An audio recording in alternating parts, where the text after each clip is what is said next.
것은 귀신에게 하는 것이요 하나님께 제사하는 것이 아니니 나는 너희가 귀신과 교제하는 자가 되기를 원하지 아니하노라. 너희가 주의 잔과 귀신의 잔을 겸하여 마시지 못하고 주의 식탁과 귀신의 식탁에 겸하여 참여하지 못하리라. 그러면 우리가 주를 노여워하시게 하겠느냐? 우리가 주보다 강한 자냐? 아멘. 우리 옆사람 한번 축복합시다. 하나님은 당신을 사랑하십니다. 하나님은 당신을 사랑하십니다. 오늘 잘 오셨습니다. 잘 오셨습니다. 우리 금년 추석 명절에도 고향을 찾는 사람들이 약 3,500만 명 이상이 되리라고 추정을 하고 있습니다. 이날은 오랜만에 부모님을 만나 뵙고 평소에 만나지 못했던 친척분들과 또 친구들을 보고 그들과 또 같은 얘기도 나누고 음식을 나누면서 이렇게 즐겁고 흐뭇한 시간을 보내는 날이 오늘 추석 명절이죠.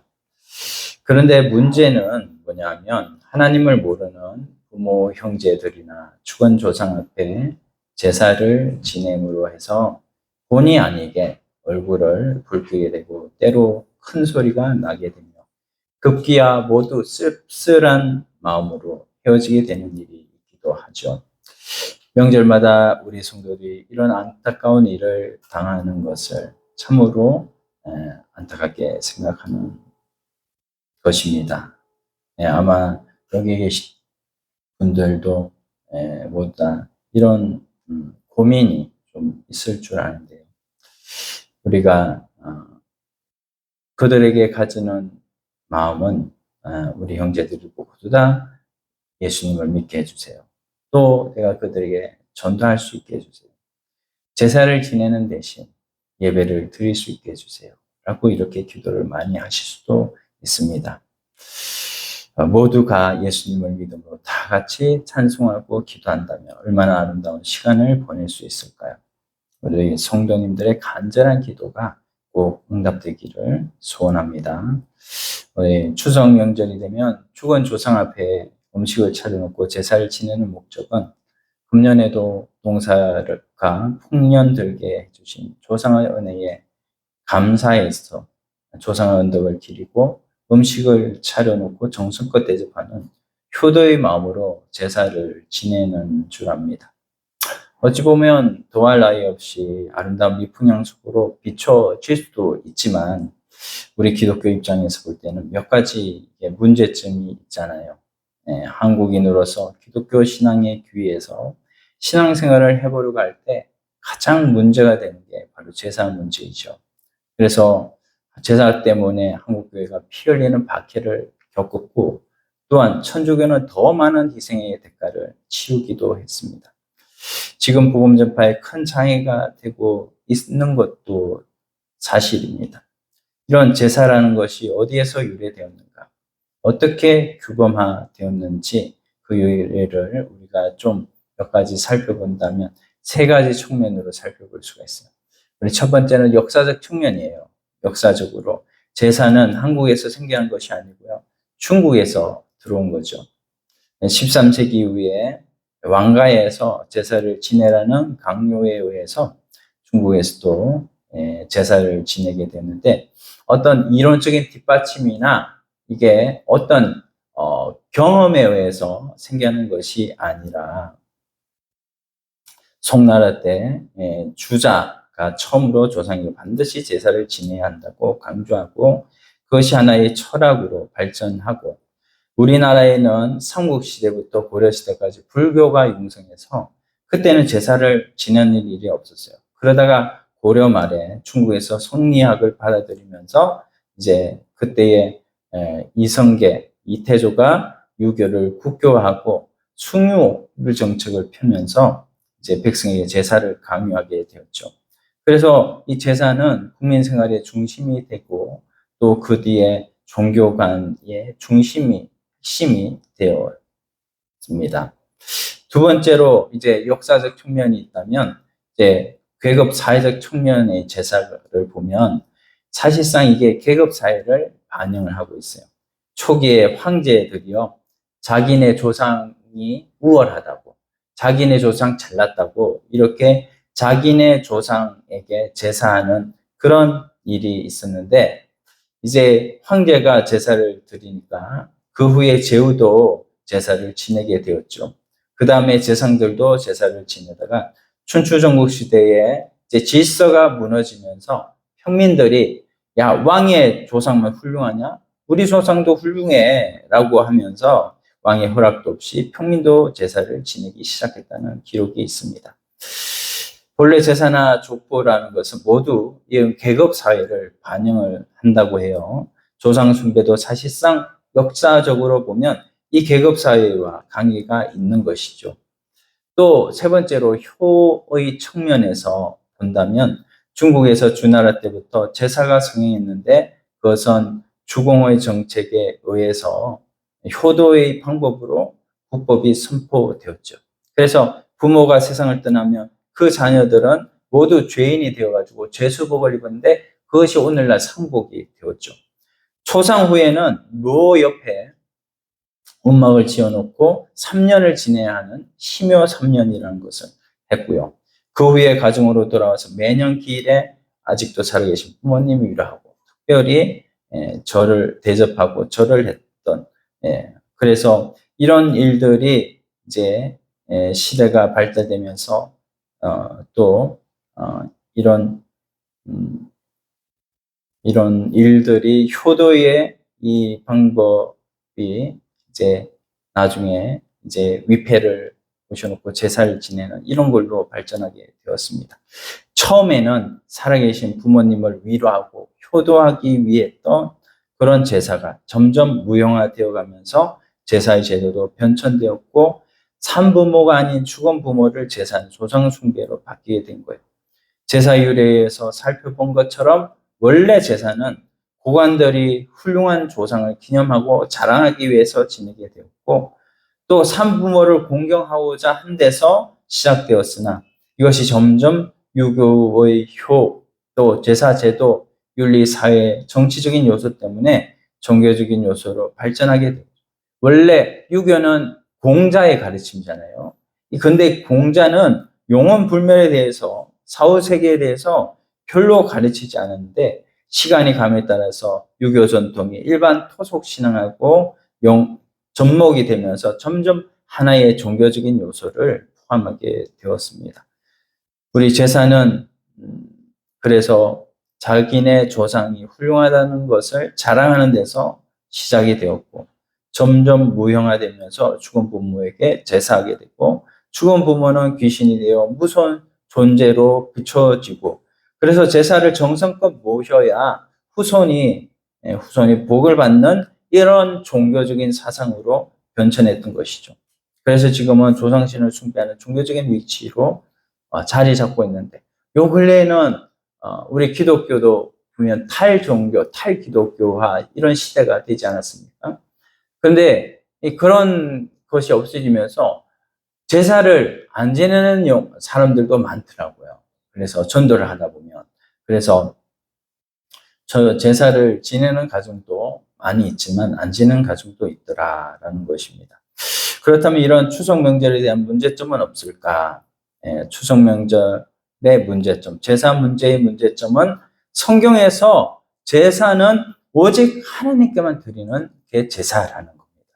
그래서 창세기 4장 3절, 4절 말씀에 같이 한번 읽어봅시다. 세월이 지난 후에 가인은 땅의 소산으로 제물을 삼아 여호와께 드렸고 아벨은 자기도 양의 첫 새끼와 그 기름으로 드렸더니 여호와께서 아벨과 그 제물은 연락하셨으나 라고 말씀하고 있어요. 그래서 이렇게 하나님께서는 한 사람의 제사, 아벨의 제사는 받으셨고 다른 한 사람의 제사는 받지 않았는데 왜 하나님이 가인의 제사를 받지 않았을까요? 첫 번째는 피 없는 제사를 드려서 그렇습니다. 히브리서 9장 22절에 보면 이렇게 말씀해요. 율법을 쫓아 그의 모든 물건이 피로써 정결케 되나니 피 흘림이 없은적 사함이 없느니라 이렇게 말씀했습니다. 그래서 피 흘림이 없으면 사함이 없어요. 그래서 하나님께서 구약부터 신약에 정해놓으신 법은 뭐냐면 피로 말미암아서 죄가 없어지게 되는 이것을 정해놓으셨거든요. 하나님께서 이 구약부터 정해놓으신 제사법을 통하여 하나님은 인간이 죄를 용서받는 길은 오직 피 흘림으로 말미암아 죄를 용서받을 수 있다. 이 짐승의 피가 결국 뭐를 상징하고 있는지 다 아시잖아요. 뭐를 상징하고 있습니까?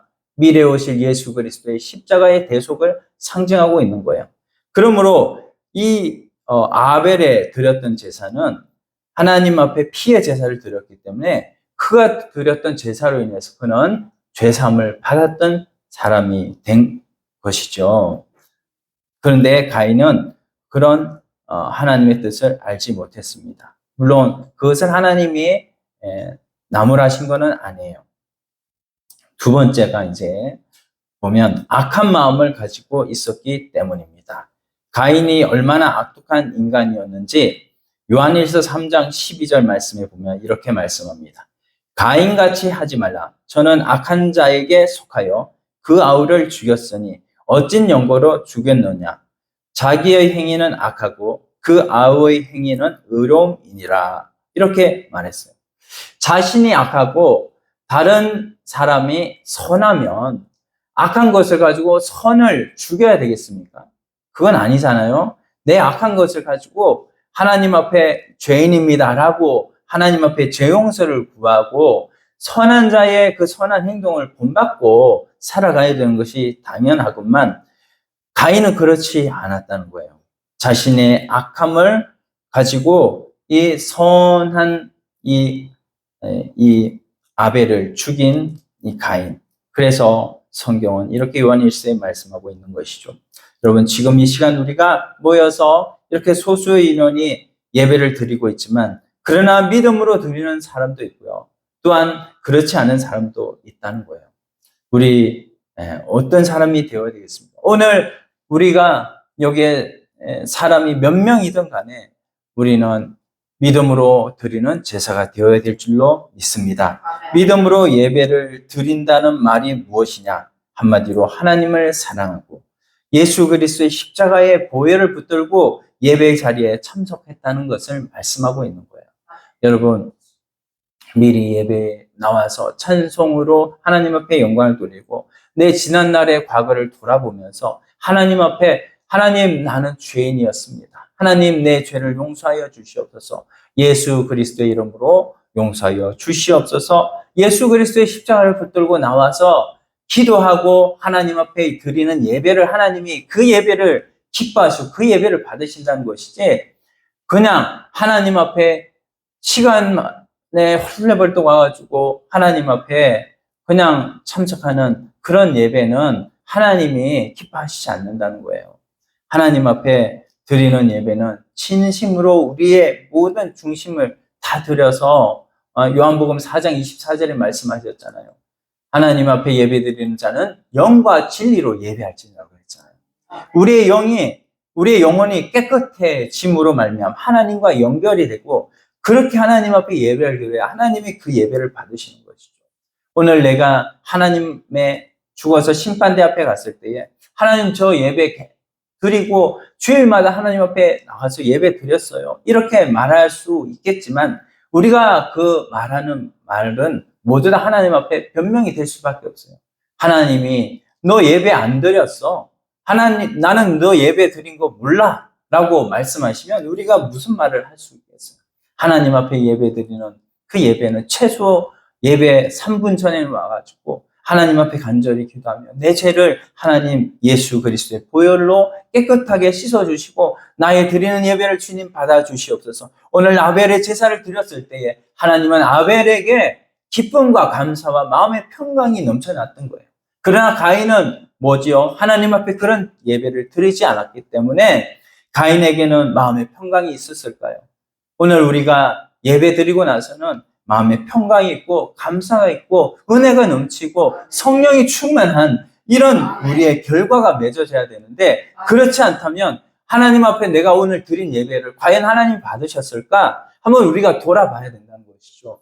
하나님 앞에 우리가 이런 자가 되기를 소원합니다. 아멘. 하나님 앞에 아벨과 가인이 드린 제사는 하늘과 땅 차이였어요. 하나님 받으시는 아벨의 제사를 오늘 우리가 드리기를 소원한다면 예수 그리스도의 보혈의 피를 피공로를 의지하고 주님 앞에 나와야 되고, 또한 하나님 앞에 내 삶의 제사를 하나님 앞에 드리는 우리들이 되어야 되겠습니다. 그래서 구약의 제사를 보면, 구약 성경을 보면 이스라엘 백성들은 하나님 앞에 감사하는 마음으로 번제를 드렸을 뿐 아니라 범한 죄를 사함받기 위해서 속죄의 제사를 드렸다는 것을 우리는 알아야 됩니다. 그런데 하나님을 모르는 이방 사람들은 하나님께 제사하지 않고요, 하늘의 해, 달, 별, 이런 하늘의 존재, 하늘에 보이는 것들을 숨기고 강이나 산에 그런 고목들에게 절을 하고, 오늘날도 그런 사람들 있잖아요. 오늘날도 고사 지내는 사람들, 이런 사람들 있잖아요. 또 제물을 바치고 죽은 조상에까지 제사를 지내게 되었죠. 그런데 사람은 하나님을 잘 섬기면 복을 받고요, 하나님을 섬기지 않고 우상을 섬기면 저주를 받게 되어 있어요. 오늘 우리 역사 세계를 봅시다. 역사에 하나님을 잘 믿고 신앙생활을 잘하는 나라들은 다 복을 받아서 선진국이 되어졌잖아요. 우리가 지나간 역사를 돌이켜볼 때 역사는 반복된다는 것을 알 수가 있어요. 믿음이 좋은 왕들, 우리 이 사무엘 상하, 역대기 상하, 이런 열왕기 상하, 이런 왕의 이 기록을 보면 하나님을 잘 믿고 살았던, 그리고 죄를 짓지 않고 살았던 왕들은 그 자손들이 잘 되고 나라가 강성했지만, 그렇지 않은 왕들은 하나님을 저버리고 이방 종교 우상을 섬기던 그런 왕들은 저주를 받고 고통을 많이 당해서 망했던 것을 우리가 볼 수가 있습니다. 연약한 인간이 이 하나님을 섬길 줄 모르고 다 이렇게 우상으로 넘어가는 이유는 뭘까요? 그것은 바로 우상에게 속아서 그렇고, 사탄에게 속아서 그렇거든요. 그런 사람들이 결국 그렇게 살다가 소망이 없이 다 지옥으로 갈 수밖에 없는 것이죠. 어찌 보면 그들은 소망이 없는 삶을 살아가고 있는 거예요.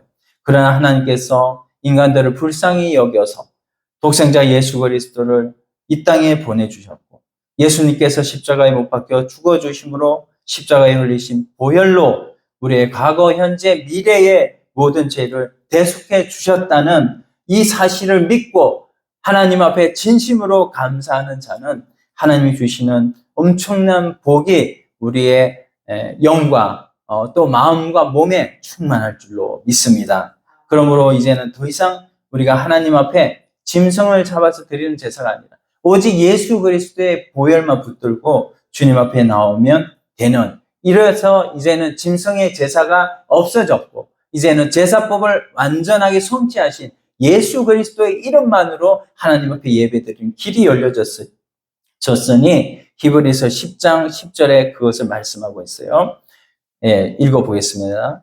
이 뜻을 따라 예수 그리스도의 몸을 단번에 들이심으로 말미암아 우리가 거룩함을 얻어노라.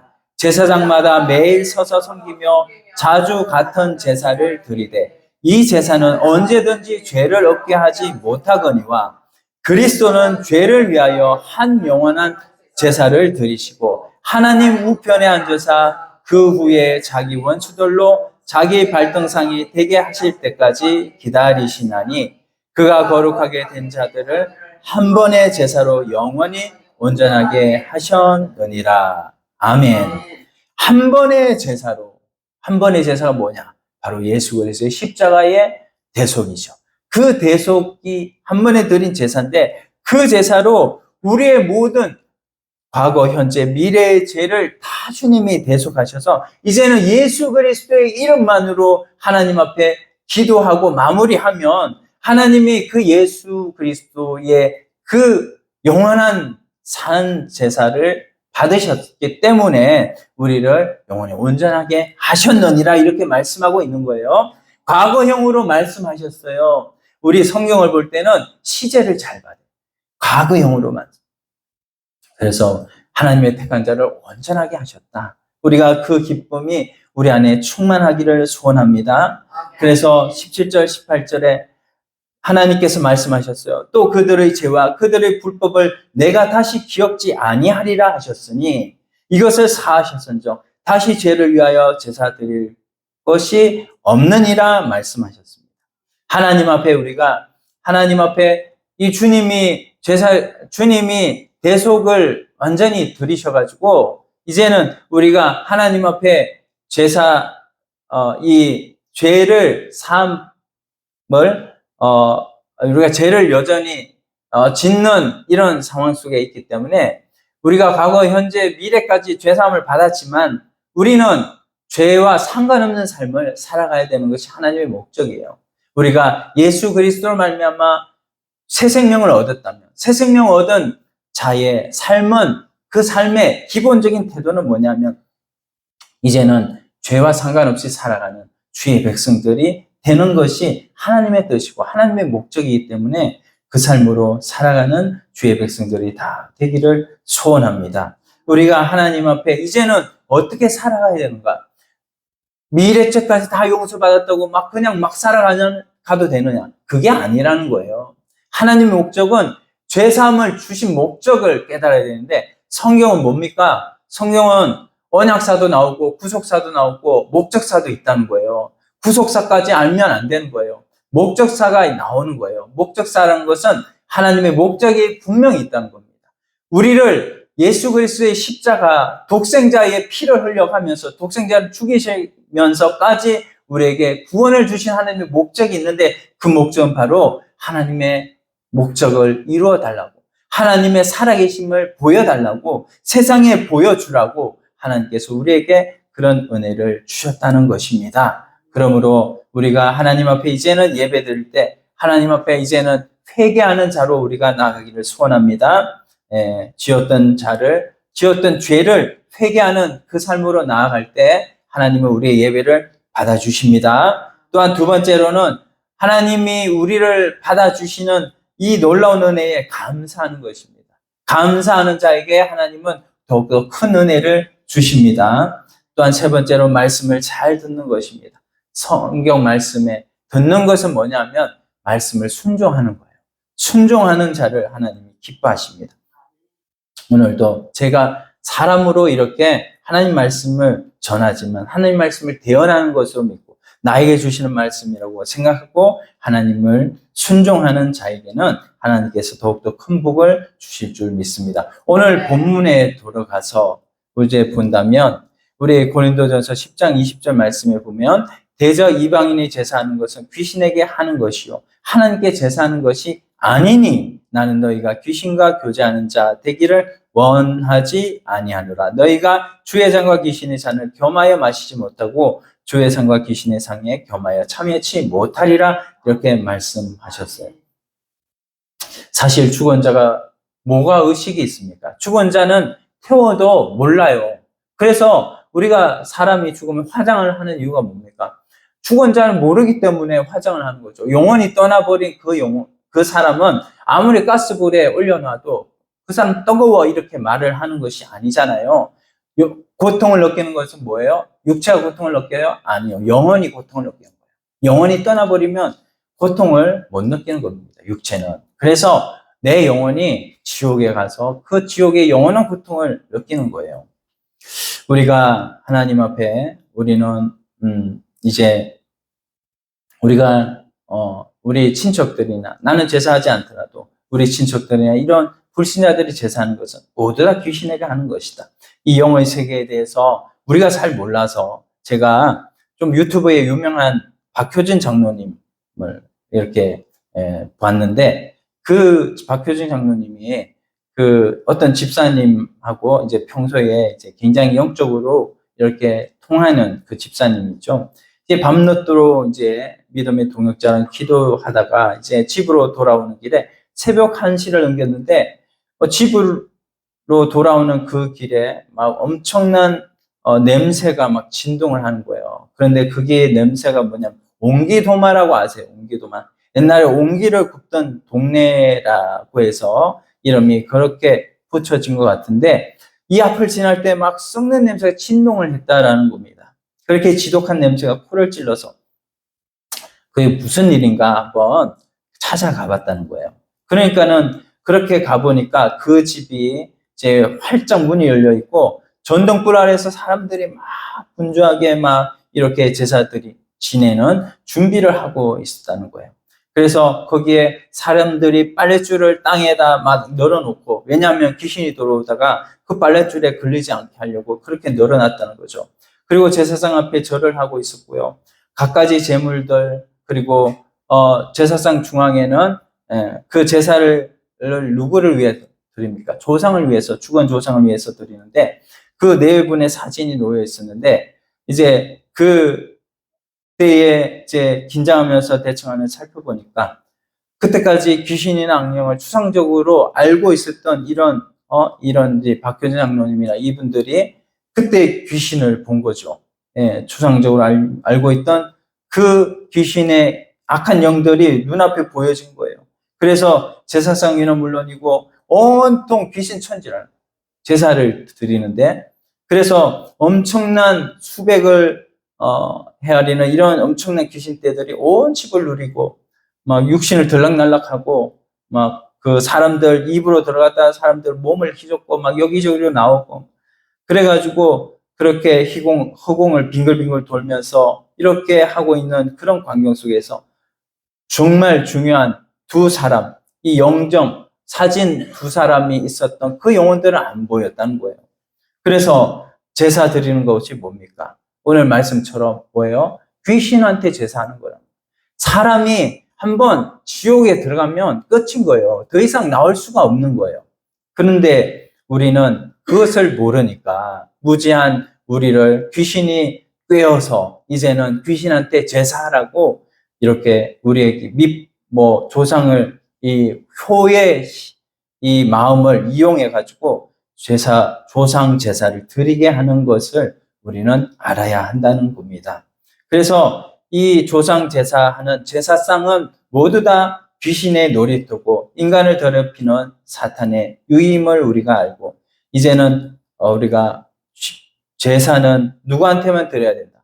바로 하나님께만 제사 드려야 된다라는 것을 우리가 아시겠죠.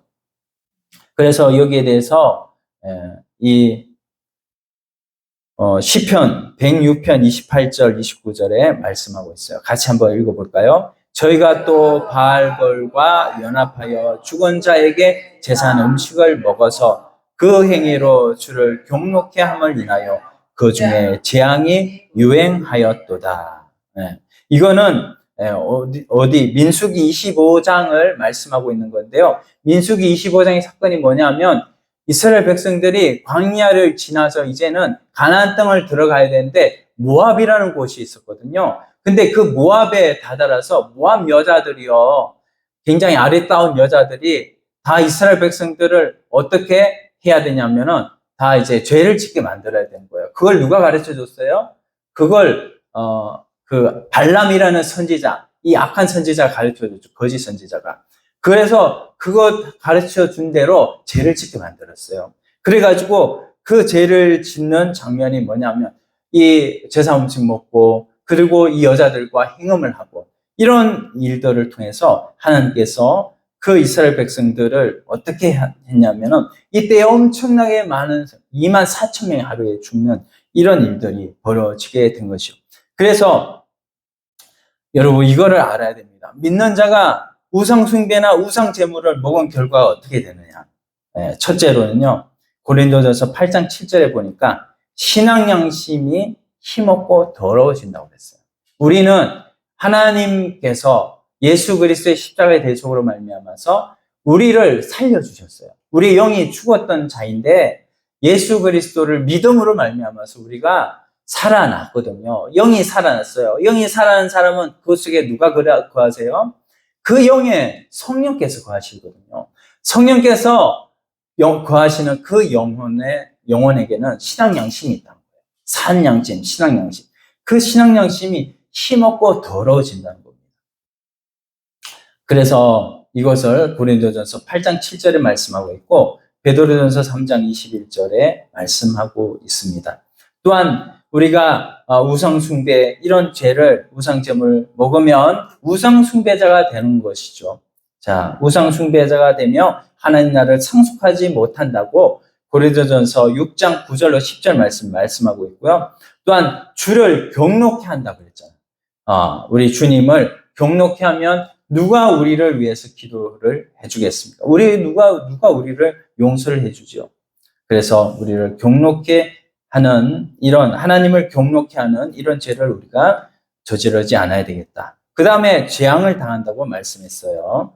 그 다음에 네 번째로는 계시록 2장 20절로 21절에 우리를 병들게 한다고 그랬습니다.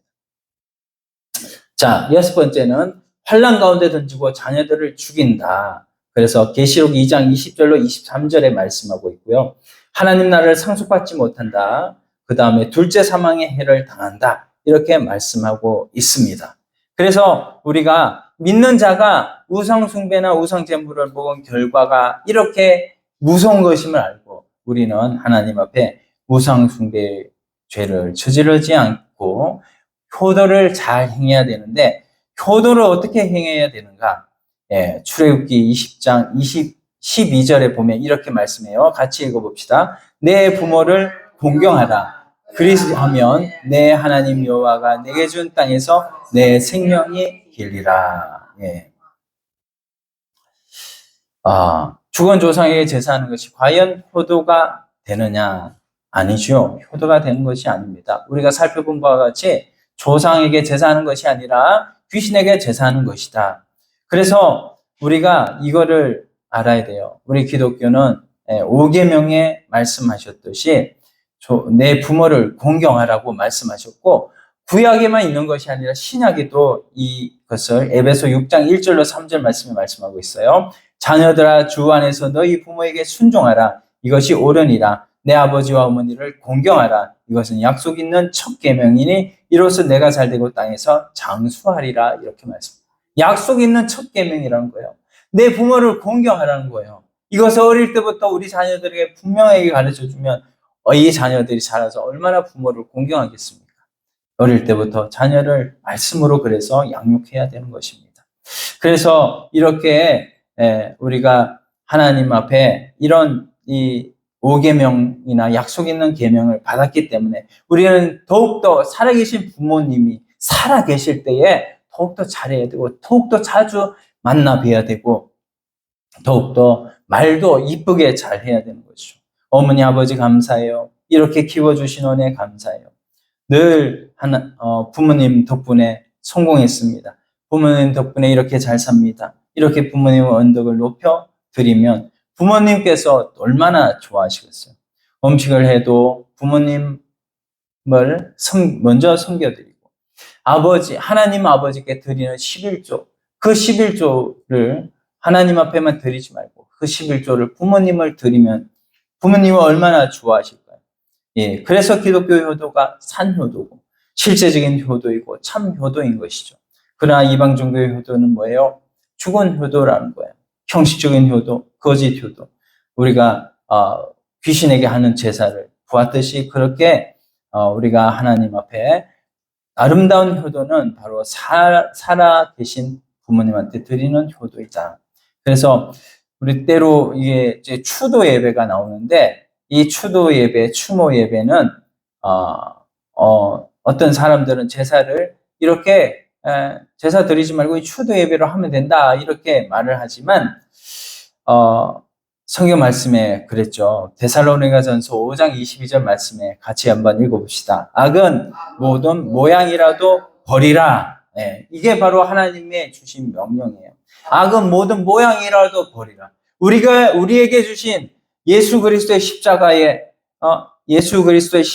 보혈이 얼마나 큰데 그 십자가의 사랑을 받았으면서도 우리가 하나님 앞에 주신 명령, 그 악은 모양이라도 버리라고 하는 명령을 하나님 앞에 얼마나 행하고 있는지. 하나님께서는요, 많은 걸 원하지 않으세요. 예수 그리스도 그분이 주신 은혜로 말미암아서 하나님께서 싫어하는 것, 죄를 가장 싫어하시잖아요.